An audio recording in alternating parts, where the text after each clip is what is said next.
नमस्कार मित्रांनो, स्वागत आहे तुमचे आमच्या चॅनलवरती, ज्याचे नाव आहे ऑडिओ हॉरर मराठी. रात्रीची वेळ होती. एका स्मशानामध्ये एक चिता जळत होती. एक वृद्ध अजूनही हातात चितेला पेटवणारा टेंबा घेऊन त्या चितेकडेच पाहत उभा होता. त्याच्या डोळ्यांमधले अश्रू वाहने थांबतच नव्हते की इतक्यात त्याला घरातून फोन आला. फोनवर त्याला समजले की त्याची पत्नीसुद्धा मरण पावली. हे ऐकून तर त्याला जगण्याची इच्छाच उरली नाही. एकीकडे तरुण मुलाला अग्नीत डाग देऊन टेंबा अजून हातातच होता की दुसरीकडे त्याला कळाले की त्याची पत्नीही त्याला सोडून आता त्याच्यापासून खूप दूर निघून गेली आहे. त्या वृद्धाला त्याच्या अश्रूंच्या डोळ्यांमध्ये एक दृश्य दिसत होते आणि त्याच्या मुखातून नकळत पंचक नक्षत्र हे नाव निघालं. त्याला त्या दिवसाची आठवण झाली, ज्या दिवशी त्याने हे नाव पहिल्यांदा ऐकले होते. त्यांचा मुलगा अरुण आणि सून रेणुका यांचे लग्न 2 महिन्यापूर्वी झाले होते. दोघांचे एकमेकांवरती खूप प्रेम होतं.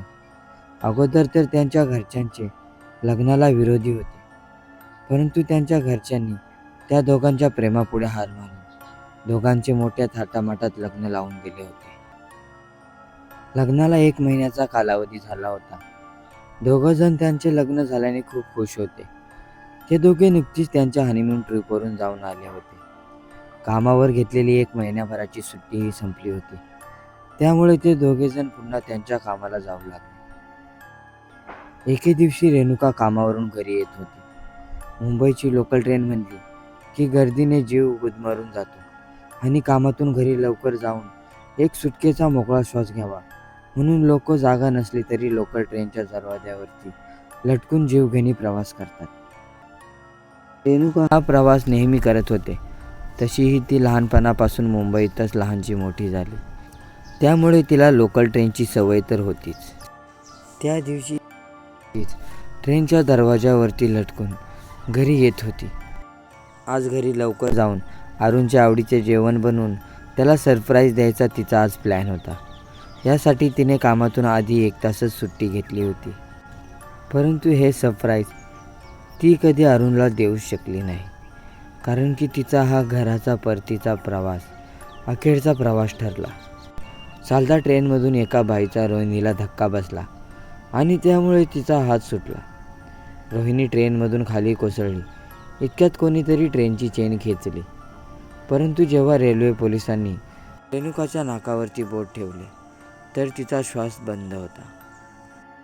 किती विचित्र असते ना माणसाचे आयुष्य. आत्ताच रेणुका आणि अरुणचे नवीन आयुष्य सुरू झाले होते, परंतु रेणुकाच्या मृत्यूने त्यांच्या नवीन आयुष्य सुरू होण्याआधीच उद्ध्वस्त झाले होते. मृत्यू एक अटळ सत्य आहे. ज्या व्यक्तीचा मृत्यू होतो तो तर निश्चिंत होऊन या जगातून निघून जातो, परंतु त्याच्या मागे त्याच्या आठवणी त्याच्या कुटुंबाला एका काळोख्यात घेऊन जातात, दुःखाच्या काळोख्यात. रोहिणीच्या जाण्याने अरुणची अवस्था एखाद्या वेड्यासारखी झाली होती. तो तिच्या शवाजवळ बसून तिचे डोके स्वतःच्या मांडीवरती घेऊन लहान मुलासारखा तिला रोहिणी उठ ना उठ ना म्हणून उठवत होता. इतक्यात त्याचे वडील एका ब्राह्मणासोबत घरामध्ये येतात. अरुणचे वडील अरुणला उठवून थोडेसे बाजूला नेतात. अरुण त्या दोघांकडे आश्चर्याच्या भावाने पाहत होता. तर तो ब्राह्मण बोलू लागला, बाळा अरुण, मला माहीत आहे ही घडी तुझ्यासाठी खूप दुःखाची आहे, परंतु तुमच्या रेणुकाचा मृत्यू हा पंचक नक्षत्रामध्ये झाला आहे. पंचक नक्षत्र? अरुण उद्गारला आणि त्या ब्राह्मणाकडे आश्चर्याच्या नजरेने पाहू लागला.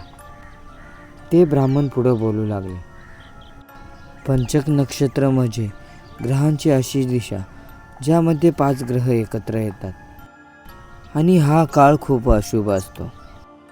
पंचक नक्षत्रामध्ये खूप काही कामे अशी असतात जी की टाळायची असतात आणि पंचक नक्षत्रामध्ये जर कोणाचा मृत्यू झाला तर त्याचा अंतिम संस्कार पंचक नक्षत्राच्या विधीनुसार केला जातो. शास्त्रानुसार जर कोणी पंचक नक्षत्रामध्ये मरण पावला आणि त्याच्या शवाचा जर विधी पंचकाच्या नियमानुसार केला नाही तर त्याचे परिणाम मृत व्यक्तीच्या परिवारालाच नाही तर आजूबाजूच्या लोकांना सुद्धा भोगावे लागतात. जर पंचक नियमाच्या शिवाय रेणुकाच्या शरीराचा अंतिम संस्कार केला तर कुटुंबातले किंवा घरादारातले किंवा आजूबाजूचे असे 5 व्यक्तींचा मृत्यू होईल. शास्त्रात सांगितले आहे की जर धनिष्ठ नक्षत्रात मृत्यू झाला असेल तर गावातील 5 सदस्य, सदविषा नक्षत्रामध्ये मृत्यू झाला असेल तर कुळातील 5 सदस्य, जर पूर्वामध्ये झाला असेल तर तेथील परिसरातील 5 लोक, उत्तरामध्ये झाला असेल तर शेजारच्या गावाचे 5 लोक आणि रेवतीमध्ये झाला असेल तर आजूबाजूच्या परिसरातील 5 लोक. आणि ह्या संकटापासून आपल्याला वाचायचे असेल तर आपल्याला रेणुकाच्या शरीराचा पंचक नियमानुसारच अग्निडाग द्यावा लागेल. त्यामध्ये 5 पिठांचे बावले, गवत अशा इत्यादी सामग्री रेणुकाच्या शवासोबत अंतिम संस्काराप्रमाणेच तिच्या शवावरती जाळाव्या लागेल. आणि जर असे नाही केले तर पुढे काय होईल हे तर मी तुम्हाला सांगितलेच आहे. त्या पंडिताने अरुणला सांगितले. अरुणला हे सगळं ऐकून विचित्र वाटत होते. एकतर 7 जन्माची त्याची जोडीदारी त्याला सोडून गेली होती आणि तिचे शव अजूनही घरातच होते. ह्या दुःखात असतानाही त्याला हे सगळं ऐकून विचित्र आणि चिडचिड होत होती. अरुणने हात जोडून त्या पंडित ब्राह्मणांना सांगितले, माझी रेणुका मला सोडून गेली.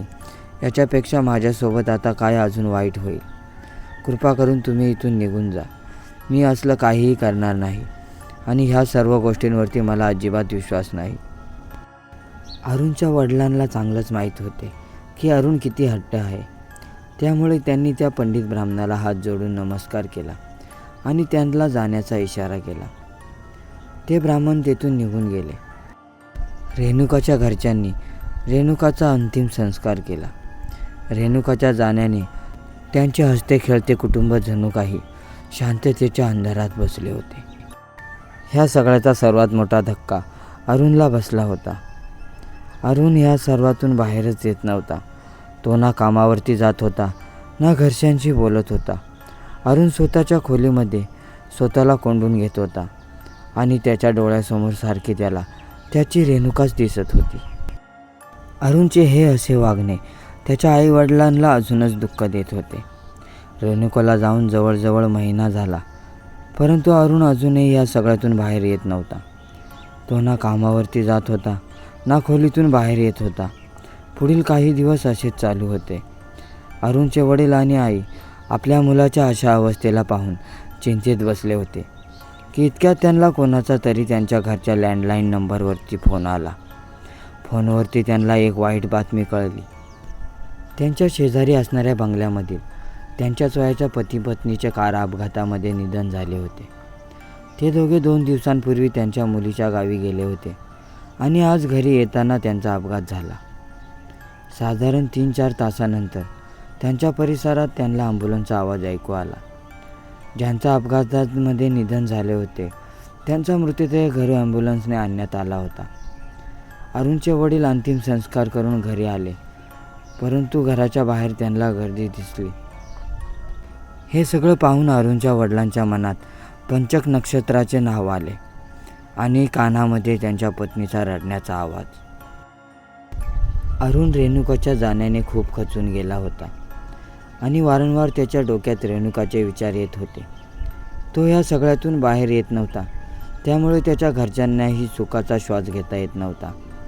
हे सगळे मनात विचारांचे थैमान असताना एकदाशी हे सगळं संपावा आणि आईबाबांनाही माझी काळजी राहणार नाही, अशा विचाराने त्याने घरामध्ये असणाऱ्या सिलिंग फॅनला गळफास लावून आत्महत्या केली होती. अरुणने त्याच्या मनातील सर्व विचार आणि आईबाबांची माफी मागणारी सुसाईड नोट त्याच्या बेडजवळ टेबलावरती ठेवली होती. रात्रीच्या शांततेमध्ये स्मशानात अरुणची चिता जळत होती. अरुणच्या वडिलांच्या हातात अजूनही चितेचा टेंबा होता. त्यांचे अश्रू काही थांबतच नव्हते आणि ते एकटक त्या चितेकडे पाहत होते. त्यांच्या मनामध्ये हाच विचार चालू होता की जर त्या दिवशी रेणुकाचा अंतिम संस्कार पंचकाच्या नियमाच्यानुसार केला असता तर आज माझ्याभोवती ही वेळ आली नसती. इतका त्यांच्या खिशातील फोन वाजला. त्यांनी तो फोन उचलला. नंबर कोणाचा होता हे त्यांना चष्म्यामुळे दिसले नाही. फोन उचलल्यानंतर त्यांना तिकडून कोणीतरी सांगितले. अरुणच्या जाण्याच्या दुःखामध्ये अरुणच्या आईने सुद्धा तिचे स्वतःचे प्राण त्यागले होते. हे ऐकून आता तर अरुणच्या वडिलांना जगण्याची इच्छाच राहिली नव्हती. पत्नी आणि मुलाचा एकाच दिवशी अंतिम संस्कार करून दुसऱ्या दिवशी अरुणचे वडील त्या दोघांच्या शवाची सावडलेली राख नदीत वाहण्यासाठी नदीत उतरले होते. त्यांच्या मनात अजूनही पंचक नक्षत्र फिरत होते. चितेची राख ते नदीत सोडून नदीच्या बाहेर येत असताना नदीकाठच्या खडकावरती शेवाळावरती त्यांचा पाय घसरून ते डोक्यावरती पडले आणि तिथेच बेशुद्ध झाले. आजूबाजूचे लोक त्यांना हॉस्पिटलमध्ये नेत होते. हॉस्पिटल जवळ असताना त्यांना शुद्ध आली, परंतु डोक्यावरती मार लागल्यामुळे डोळे उघडत नव्हते. त्यांना त्या बंद डोळ्यामध्ये चित्र दिसू लागली. पहिले त्यांच्या शेजारील नवरा बायकोचे जे अपघातात मरण पावले होते त्यांचा चेहरा त्यांच्या डोळ्यासमोर आला आणि लगेच त्यांच्या डोळ्यामध्ये एक आकडा आला, 1 आणि 2. पुढील क्षणात त्यांच्या बंद डोळ्यांमध्ये त्यांना त्यांच्या मुलाचा आणि पत्नीचा चेहरा दिसला, 3, 4. त्यांनी मनात लगेच विचार केला. हे अंक पुढील काही सेकंदातच त्यांच्या डोळ्यासमोर येऊन एक आकृती येत होती, जी की त्यांच्या स्वतःची होती. म्हणजेच ते स्वतः हॉस्पिटलच्या एका बेडवरती आहे आणि डॉक्टरांनी त्यांना मृत घोषित केले आहे. हळूहळू त्यांना त्यांच्या बंद डोळ्यामध्ये 5 आकडा दिसू लागला आणि त्यांच्यासमोर त्यांचा स्वतःचा चेहरा दिसू लागला. हळूहळू त्यांना दिसायचे बंद झाले आणि संपूर्ण अंधार झाला. पंचक नक्षत्राने 5 आकडे पूर्ण केले होते. ही भयकथा तुम्हाला कशी वाटली आम्हाला कमेंटच्या माध्यमातून नक्की कळवा आणि आपल्या ऑडिओ हॉरर मराठीला सबस्क्राईब करायला विसरू नका. लवकरच भेटू पुन्हा.